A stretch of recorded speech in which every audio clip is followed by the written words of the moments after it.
I feel like, where do I even begin?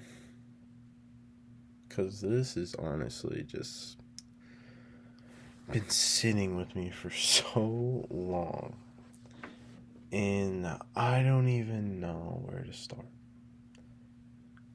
I purchased this laptop thinking this was going to be the motivating factor to push me ahead to, get this going or whatever. But honestly, I feel like I just procrastinate like anybody else. But here we are. I'm sitting here with a $50 mic and my laptop and my headphones. That's all I got. So, let's see what we can do. My name is Dylan Arnett, and honestly, I'm not starting a podcast in hopes of it to turn out into anything. It's more an outlet. But I also feel like if you say that you don't want it to turn into anything, I feel like that's such a cliche. Because it's like, if it turns into something, obviously you're sitting here hoping it turns into something. I guess I'm just contradicting myself. I don't know. Sometimes I just mumble on and mumble. But mostly why I want to start this is for the fact I feel like I have so many thoughts and opinions that I just want to get out, and I talk to myself literally 24/7. And I just feel like maybe this could be a nice outlet to, start with. The name of the podcast is the Faithscape Podcast.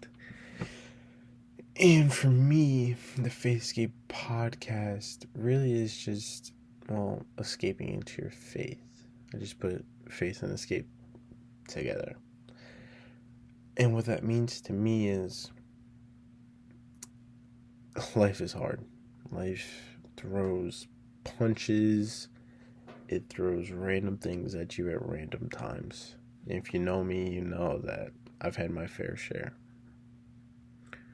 But my grandma always taught me to trust in God and always remain faithful.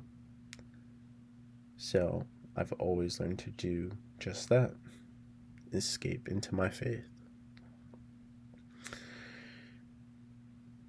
With the hopes of this podcast, I feel like one, it's to help me, but even if I can just have one person listen and then just be like, oh man, I feel that same way.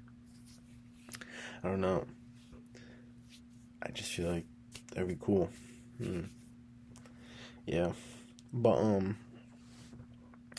I feel in many ways I'm overlooked in the fact of the way I think.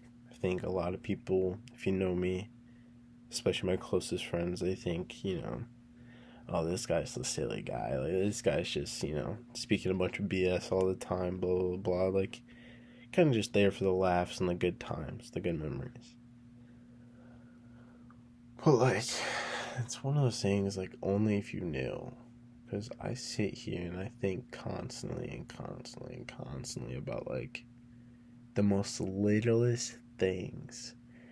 My girlfriend gets on me all the time. Because it could be, the littlest thing on the ground in my room and I have to pick it up. Or, the littlest crumb she, leaves in the car. It just gets on my nerves so much. But I think it's Kendrick Lamar, and I may be wrong, but I'm pretty sure he says something along the lines you gotta watch out for the person who is the loudest in the room, because people may think he's the popular one, but he's probably the most loneliest one. It's something like that. I know that doesn't rhyme at all, but you get the thing. Usually the loudest people are the most lonely because they just want to be heard. you know, and Chris Rock also said, like, basically there's this thing where um people, comedians, actors, they want attention. And what they do is provide, comedians make you laugh so they can get that attention. Actors put in a little work, you know, perfect their performances and then get that attention, I scratch your back, you scratch mine. I feel I used to be so lonely and so trapped in my thoughts that, like, it would just be so paralyzing to even, like, get up to go to work. Because the night before, I could have just been sitting in my bed, just thinking about every little thing in my life. Down to the T. Like, about what I did today, about what I did yesterday. Oh, what's going to happen tomorrow? Blah, blah, blah. And it's exhausting. It's so exhausting. And I'm really trying to take the steps in the direction where, I can find myself catching when I'm doing that and making sure I don't get caught in that rut. Because that is the most painful rut of all. Literally. Growing up, I didn't have the most money at all, Yeah. It was a lot of lonely nights. Because mom was always working. So I got used to just being alone and being with my thoughts, where I couldn't differentiate the bad thoughts and the good thoughts. To me, they were just all thoughts, And I never realized until I got older how those bad thoughts were really affecting me. So, obviously you do something for so long, you don't even realize it until you step into therapy, and then they make you realize, oh, shit. You're telling me I've been harming myself this whole entire time? Like, for 14 years, I've just been harming myself mentally by just saying, all these little things in my head over and over and over again. Just overthinking every little thing that's harming myself. Nice. Thank you. So now, to make up for those 14 years of just harming myself, now it's all just about finding those right steps, knowing your triggers, knowing, what is setting these thoughts in motion that makes you sit here and just want to sit here and think all day about everything that can go wrong, the future, what's to come, blah, blah, blah, blah. It's a lot. It hurts and it sucks. And honestly, society doesn't make it any better. Not at all. And I'm not even trying to be one of those people, but you on TikTok, you on Instagram, you see a bunch of posts of people in their 20s, the early 20s, like Lamborghinis and all this other stuff, and living high-rise apartments in Miami. That is simply not the most realistic, ideal life for an average person. For me, I'd be lying to you to tell you I didn't want that lifestyle, but, comes in different measures, I feel like. Me, I'm the type of person, which is wrong, and I'm working on it. I just want everything to happen right now. Like, I want to get everything I'm working for right now. And that's hard, because you have to, if you're one of those type of people, you feel like the progress you're making, you're not sitting and acknowledging the little wins. And you have to. That's something I'm starting to realize. You gotta notice the little wins. I just had a film come out. And for me, it was like, okay, I need to get on to the next one. But I didn't really sit and think like, dang, this is your first film that just came out. Like, nice. My girlfriend, she was so supportive of it. And she made me feel like I was Leonardo DiCaprio. Like literally, like I had just won the Best Actor award. Like it's crazy. I love her, and we'll get into her maybe in another episode. But yeah, basically, you know, I took this leap of faith in my sophomore year of community college, my second year there, saying I don't want to sit here anymore because I feel like I could be doing way better things. And this was during COVID when a lot of thoughts were up in the air about what everyone wanted to do in life. COVID was in many ways a negative thing, but in many other ways it was a positive thing. I felt more and more colleges, not what I wanted to do, but more what my grandparents and uncle and aunt wanted me to do. And my girlfriend at the time. I felt like I had been letting her down if I didn't. Like she'd be dating some bum or something.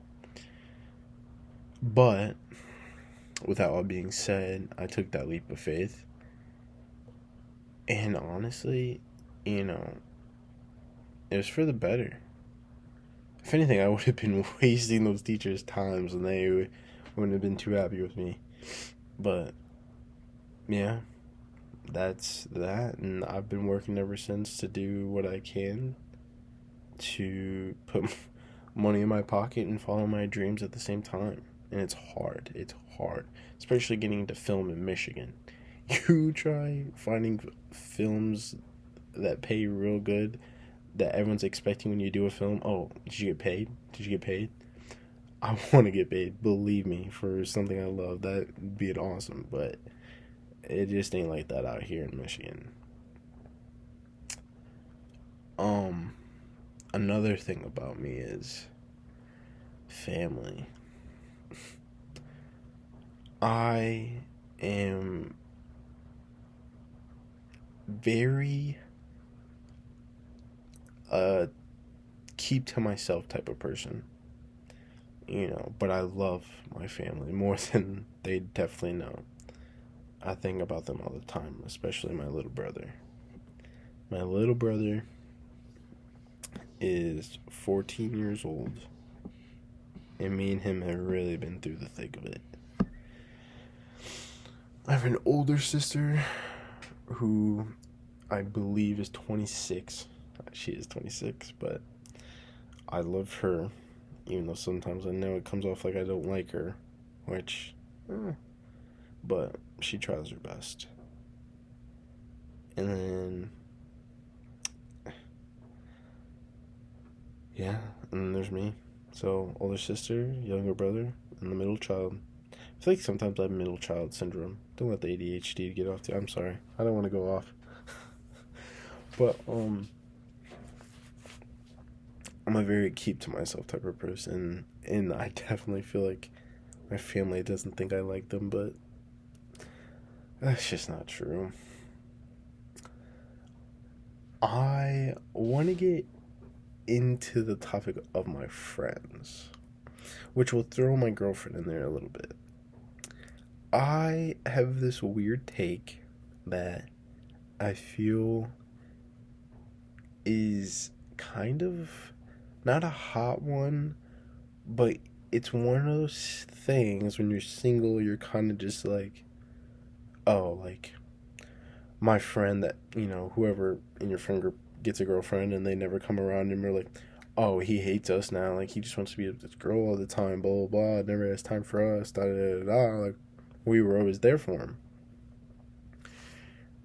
I'm going to say this right now.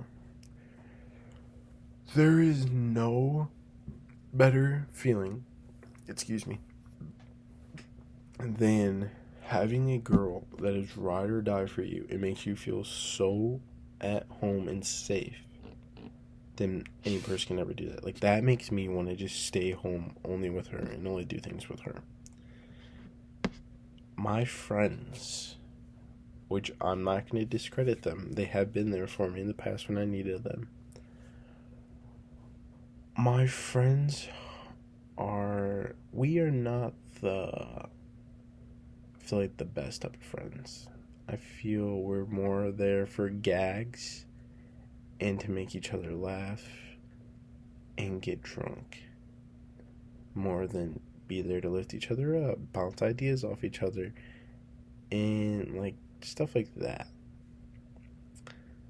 Like, I'm gonna be honest, it's getting real sick and tired to just sit and play Call of Duty and Fortnite and just talk about the most random like, I do not like the small conversations. Like, I do not like the pick up the phone. Oh, how you doing? Oh, I'm doing this. I'm doing this. Oh, that's good. Oh, well, talk to you sometime soon.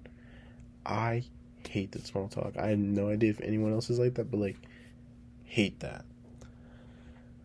I am a year older than most of my friends, and I don't know if that's why I feel more in the sense that I'm more of a homebody and I don't want to do all these things, and I'm kind of just like, okay, I want to get on track. We all need to get on track with our lives right now.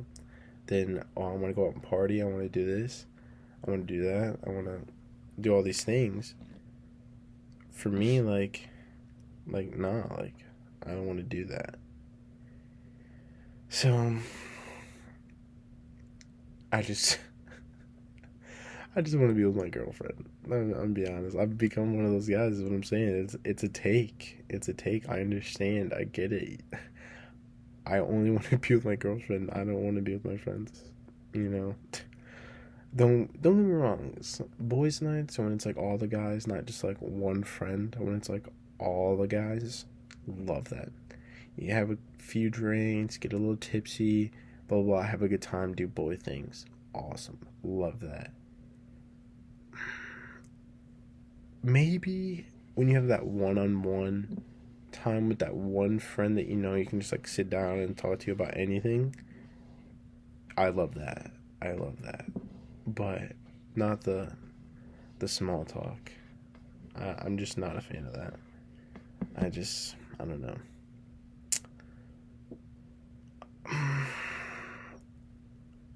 I feel as if, well, I know we're all growing apart. And, you know, I do have a couple buddies that are really trying to hold on to it all, but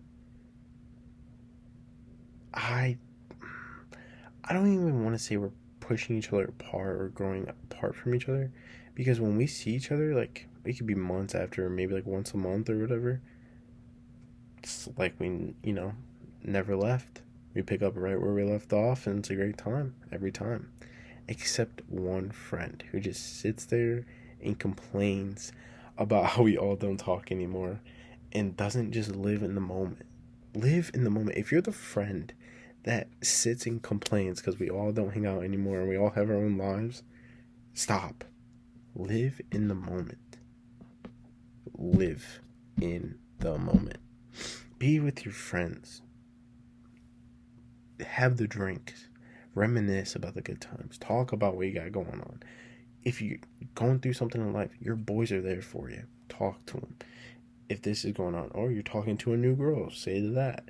Oh, like, I passed this in my class. This is what's going on at school. Blah, blah, blah. I sit next to this cute girl. Oh, did you guys catch the movie? Stuff like that with your boys. Have a good time. Do boy things. But do not just sit there and try to ruin the vibe of being with each other. Because everybody hates that friend in the friend group that ruins the vibe. And that makes us not want to hang out with you. Be honest. I'm gonna be honest in this. This is my outlet. This is my way to let out all these thoughts. That felt good. I'm not gonna lie. But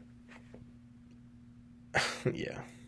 I don't know. Sitting here and I'm laughing because I'm thinking about what my girlfriend is. She's made me more of a homebody than I was before, and just chilling with her is what I love the most, to be honest. And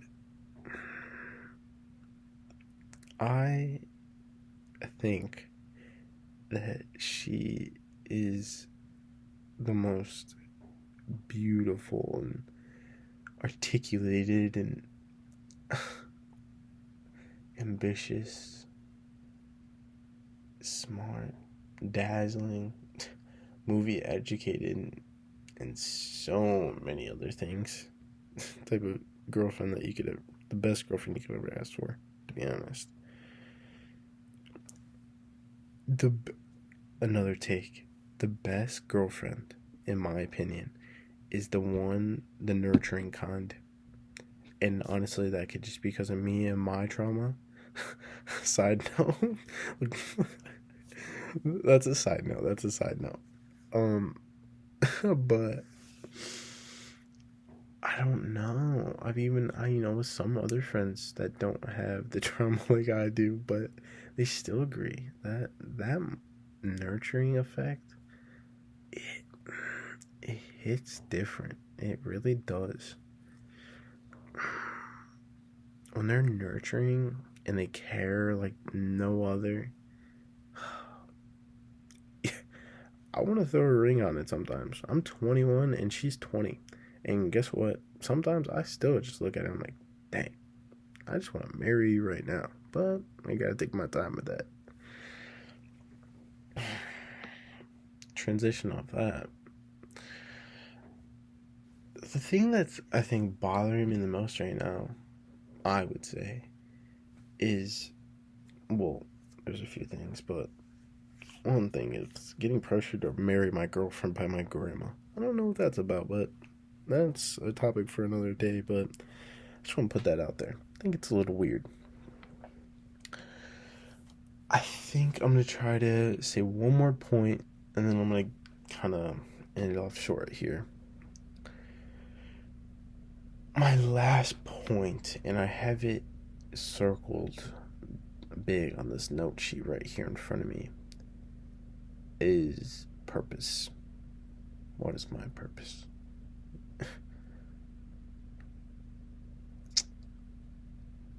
Purpose is a thing that, I feel like everyone's always trying to look for. Some people do crazy things just to try to find their purpose. Some people never find it. I pray and I hope I find it. Denzel Washington says this thing, and it's, I think, a thing I think about often is, think about you on your deathbed. Right before you go to the promised land, you're laying there in your deathbed. And there's different versions of you surrounding your bed. All these different versions. And it's each different version of how you could have turned out if you just listened to your gut and went forward and did what you said you were going to do. If you listened to God and followed and planned and pursued what you said you were going to do. How many bodies would you want there to be around your bed? None, right? Because you would hope that it'd only be you, that you followed and pursued everything that your gut told you.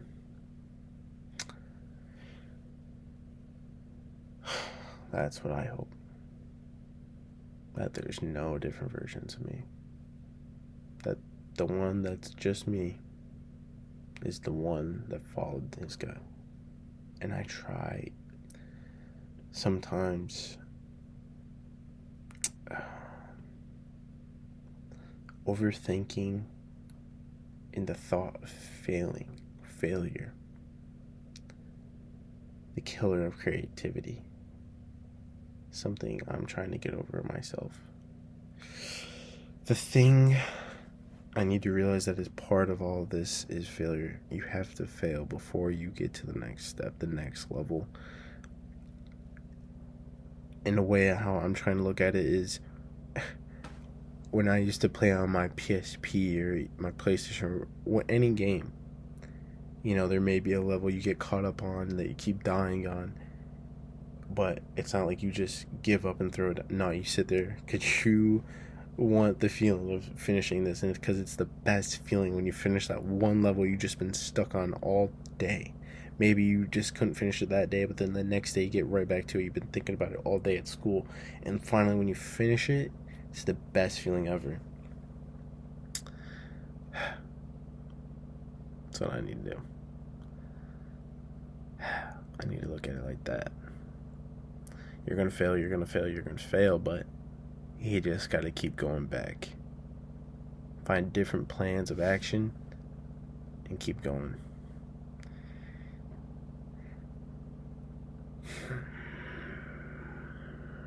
Once again, I'll say that I don't really have big dreams for this, but it's a way to just, I feel like, in a way for me, it's kind of like I'm just putting it out there, manifesting that, I will do these things, to hold myself accountable of following through on the things I want to say. I have these goals right here in front of me that I haven't looked at in a while. A production company that I have dreams for right here in front of me, a gaming thing that I want to do in front of me. And these are all going to take time. These are not things that I feel are going to happen. I know they aren't going to happen real quick, but stream goal right here in front of me, just something I want to do on the side. Something that would be cool and fun to have, stack your memories of. Creativity has always been a thing I've been into. I have my own different ways of creativity that I feel I never exercise. I never exercise that creativity power I have. And I feel like once I unlock it and once I know the full use of it, it's going to be a whole different ballgame.